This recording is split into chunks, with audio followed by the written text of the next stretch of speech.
We welcome all of you to 12th Man Studios in the south end zone of Kyle Field. I'm Will Johnson. This is the latest edition of The Beat. And we begin with Texas A&M baseball. They headed for the Ozarks this weekend, hoping to stay on top of the SEC West Mountain. The Aggies were out in front and looked forward to a 3-game set in Fayetteville versus the Arkansas Razorbacks. Weather postponed Friday's contest. That meant a doubleheader was in store on Saturday. This would be a long afternoon of baseball. It's about us. It's about us doing what it takes and doing what it takes when the fire gets hot. You guys, we got so many of you that know who you're facing, and Takalini, you guys have grown up playing against him, and just got to get him up, get him to you, and keep that pressure on him. And every one of us have a different way of putting pressure on them, and you guys know what it takes to put pressure on them and force them to do things that they want to do. We've got a long day before us. Let's give it our very best, one inning at a time. Let's play loose. Arkansas took game one 9-5. The Aggies were up early, but the Hogs roared back in front of their home crowd. Game two, the Razorbacks roll at the start and get 5 runs in the first inning. The Aggies, far from finished, get a Nick Banks grand slam in the 5th to take a 7-6 lead. This one eventually goes extra innings. In the 11th, Hunter Melton a 2-run homer. Clutch. The Aggies would score 3 in the top of this frame. Turner Larkins finished off the game. Mark Ecker was excellent in relief. Arkansas was hitting the ball well. Then he came in and threw 4 1/3 innings, allowing only a run. He got the win. A&M takes the back end of the Saturday doubleheader 11-8 in extras. Anytime you go to the bullpen in the first inning, chances are you're not going to come out on top. I mean, we scored 2 runs in the top of the first. We give them 5, and we go 10-plus innings out of the bullpen, and I think we only give up 3 or 4 runs. Each one of you guys did a hell of a job out of the bullpen. Every single one of you did what we needed, and, you know,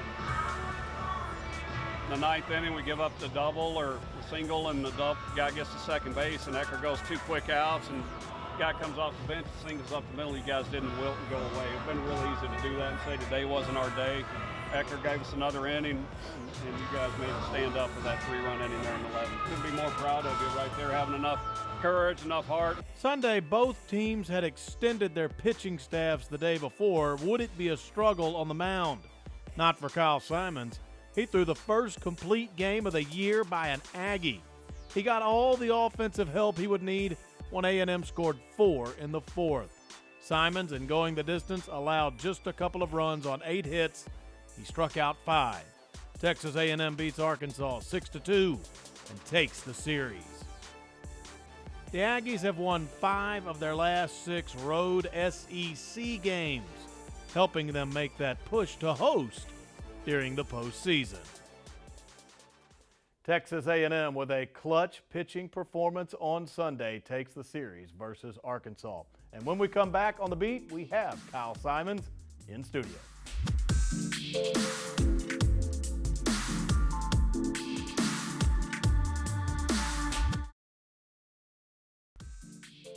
This portion of The Beat is brought to you by ASCO, your place for case construction equipment in Texas.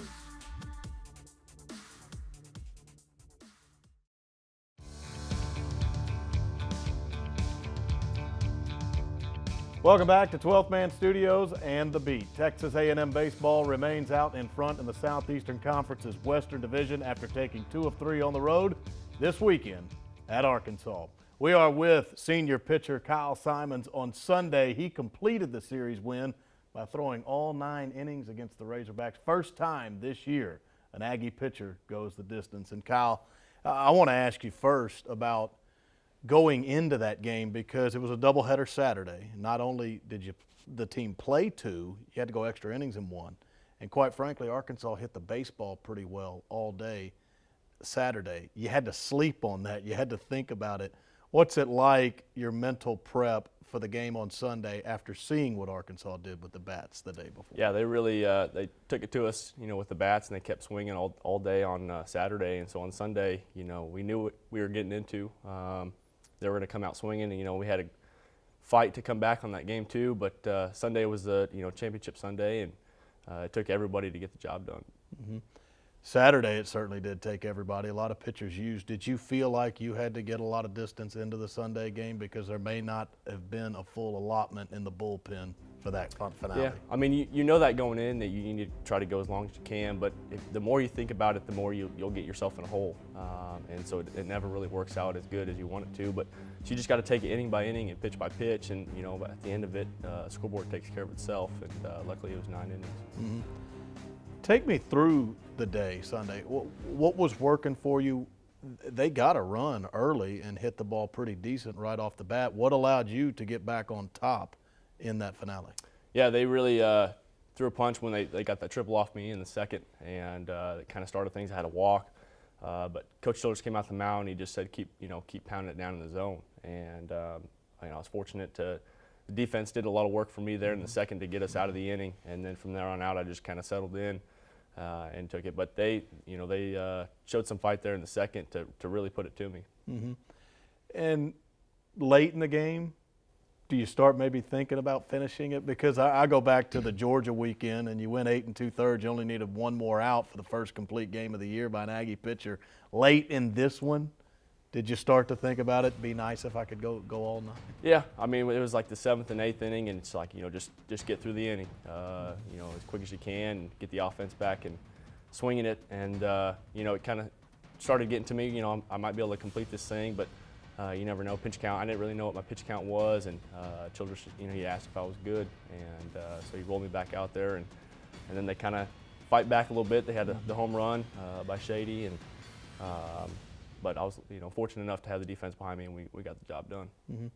Can you speak to the resiliency of this team overall? Because it's hard to win a series on the road. Also, when you drop the first game, had to come back and win 2 straight. Right. Yeah. We knew going in that we were gonna get their best shot. They were struggling, a lot of time, and but for them to come out and kind of punch us in the mouth a little bit, and it didn't taste too good there. And so on Sunday, we really needed to step up and pull one through. Mm-hmm. And then coming up this weekend, it's also a huge one. You guys would love a national seed. You'd like to have some sort of SEC ring on your finger when this is all over. Vanderbilt comes in. Yep. They kind of have the same aspirations. They're looking for the same thing as the Aggies, aren't they? Right. Yeah, no doubt. And they're a team that's at the top of their conference on their side, and we know what they bring to the table each year. They go to the World Series quite a bit, and we're going to get their best shot this weekend as well. And so going in, we just got to prepare. We have no midweek game this week, and so we're going to get some extra practice time in and whatnot. So, but come Thursday, we got to be ready to go for a good Vanderbilt team. And finally this, have you thought about the journey at your senior year? You went the JUCO ranks. You come from out of state, Grand Island, Nebraska, and your junior college days were spent in Kansas, now down here at Texas A&M. Have you thought about the college baseball journey that you have taken now that you get close to the postseason as a senior? Yeah, I mean, it's a dream that I'm living. And, you go to the World Series each year growing up when you're from Nebraska. It's something you look up to, and to actually get to play for a chance to go there, it's hard to describe. It's everything you wanted and everything you work for in JUCO. And I never thought I'd be here at A&M coming out of JUCO, and I found myself here with Coach Childress and the rest of the staff. And I'm blessed to be where I'm at and with the team I'm on for a chance to get to Omaha, and that's what we all want. Yeah, we appreciate the time, Kyle. All the best against Vanderbilt and the rest of this season. Thank you. Kyle Simons, he throws a complete game against the Arkansas Razorbacks, and now he and the Aggies look forward to the Commodores.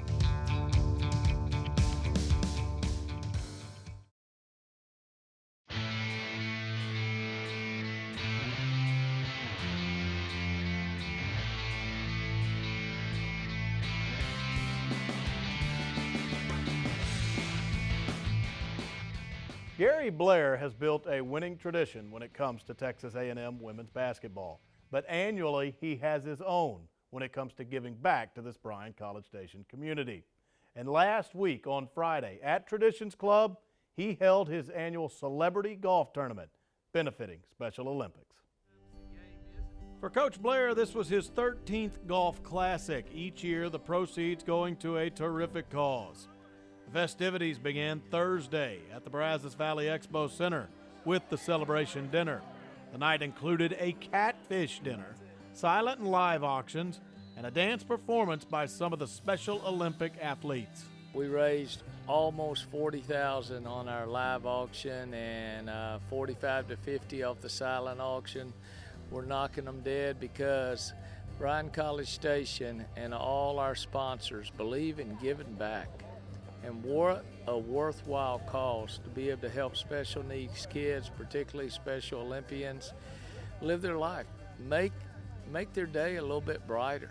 And getting a chance to see the Special Olympians dance. They did 2 numbers for us. They're through a dance studio here in town, and you could hear a pin drop in there watching these kids compete just on the dance floor. The events continued into Friday morning when Coach Blair hosted a group of Special Olympians for some basketball and golf at Traditions Club. We were out here today with them. They showed up 10:30, 11:30. I'm out there on the putting green with them. We're shooting little hoops first, then we teach them how to roll the ball, then we show them how to putt the ball. Then I take them to one of the greens and they make a birdie putt for one of the teams over there on one of the par 3s, and they get a hoot out of that. Then we bring them back, and Carter's feeds us cheeseburgers and hamburgers and potato chips and Spoon's ice cream. The day couldn't get much better. This may be Coach Blair's 13th annual Celebrity Golf Classic, but his commitment to the Special Olympics started long before his arrival to Aggieland. Well, I got involved almost 24 years ago when I was at Stephen F. Austin as a coach. In my last year there, they asked me to give the trophies out for the basketball tournament. I had all my players there, and until you've done that and hugged a kid and put a medal around a person's neck, whether they won first place or sixth place, they just want to hug and love, and you get hooked. And then I started at Arkansas for 10 years, and I've been doing it here at A&M for 13. And after this tournament, we'll probably be at about $1.3 million that we've raised that's netted in the last 13 years. So hopefully we can keep this going. And the volunteers, my committee, they've done a tremendous job of making this all come to pass. But it's just a lot of fun giving back. This portion of The Beat is brought to you by Memorial Hermann, official sports medicine partner of Texas A&M Athletics.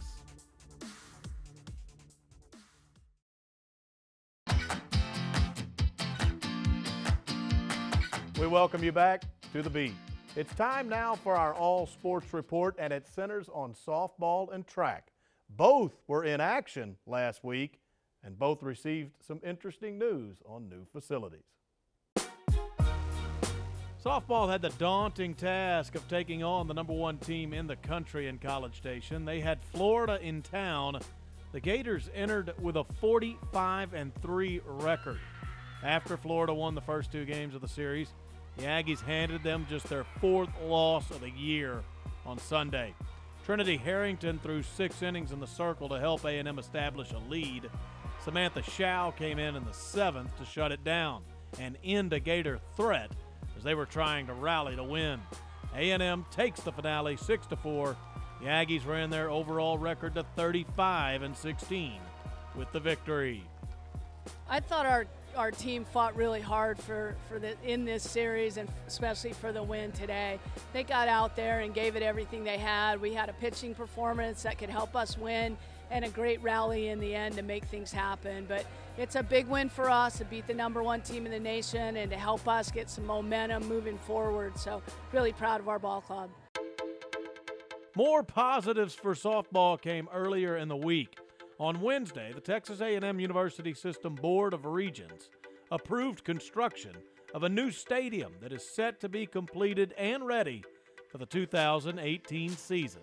A $28.6 million project was given the okay, and the Aggies' future home will consist of 2,000 seats, a club level, and 2 luxury suites for fans. For the coaches and players, a new locker, video, and training room, as well as sizable batting cages and staff offices.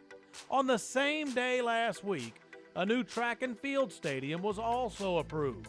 It is set for completion in time for the program's 2018 outdoor season. The initial capacity of the facility will be 3,000 with the ability to seat more. The men's and women's teams will also have new locker, meeting, and training rooms. This will be a $39.8 million construction project, and the end result will be a 52,000 square foot complex. As for the here and now, the track and field teams were in Baton Rouge at the LSU Invitational this weekend.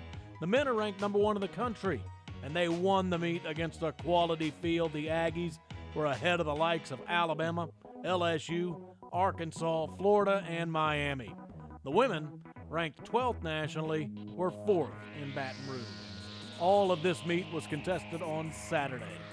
Softball and track and field, quite a week for these Aggie programs.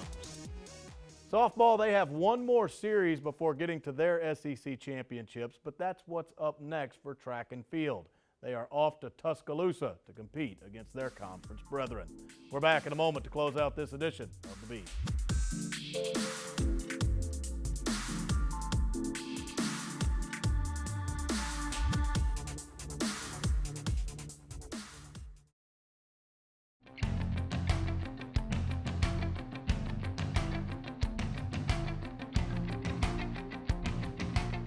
Welcome back. It's almost time to say goodbye on this edition of The Beat. But before we go, we have to tell you about last week as the NFL Draft was held in Chicago.